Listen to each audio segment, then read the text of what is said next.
Bonjour. Euh, Pourquoi revenir aux chaises de Ionesco? Euh, Quand j'ai fait les chaises, bon, c'était il y a au moins presque 40 ans. Enfin, j'étais tout jeune, c'était une de mes premières mises en scène. Et à l'époque, on considérait, à part le fait que j'ai toujours beaucoup aimé cette pièce, mais on inscrivait ça beaucoup plus dans une forme de théâtre à l'époque qui était une forme, même si ça a été écrit bien avant les années 70, mais on trouvait que c'était une forme assez innovatrice d'écrire des pièces et de comment aller, comment on appelle ça, comment jouer ou comment aller ou jusqu'où aller avec ce qu'on appelle l'imaginaire.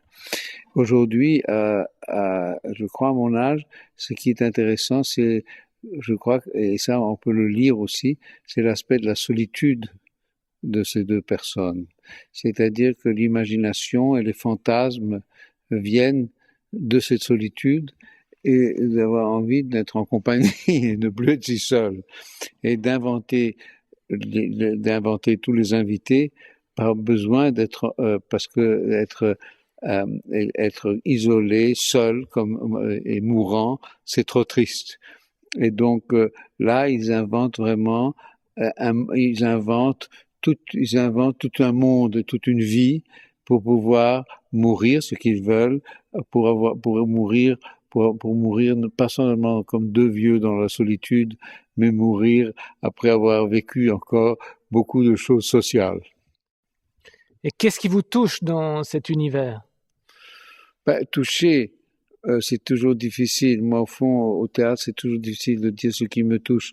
Moi, ce qui me touche, c'est toujours avec les actes, quand je travaille avec les acteurs et ce que font les acteurs. À partir du moment où j'aime une pièce, je ne peux pas dire je suis touché par cet univers comme abstraitement. Il faut vraiment que je les visages et les corps devant moi. Et les acteurs que je choisis sont des acteurs qui, en principe, me touchent beaucoup. Michel Lescaut me touche parce qu'il a un physique complètement étrange, il est très grand, il a une capacité physique extraordinaire et il a beaucoup d'humour. Dominique Raymond, je trouve une actrice qui est une des rares actrices françaises qui vraiment ne se présente pas comme ça en faisant du texte, mais ayant une imagination scénique. Et j'ai besoin toujours d'acteurs avec une imagination scénique et une imagination, on peut penser que ça commence vraiment avec ils sont très très vieux, et comment sont les vieux, comment sont les mains de ces vieux, comment ils sont dans leur, et tout ça, je peux m'imaginer. Ces deux acteurs-là sont très flexibles, donc c'est grâce à eux que j'ai repensé à cette pièce.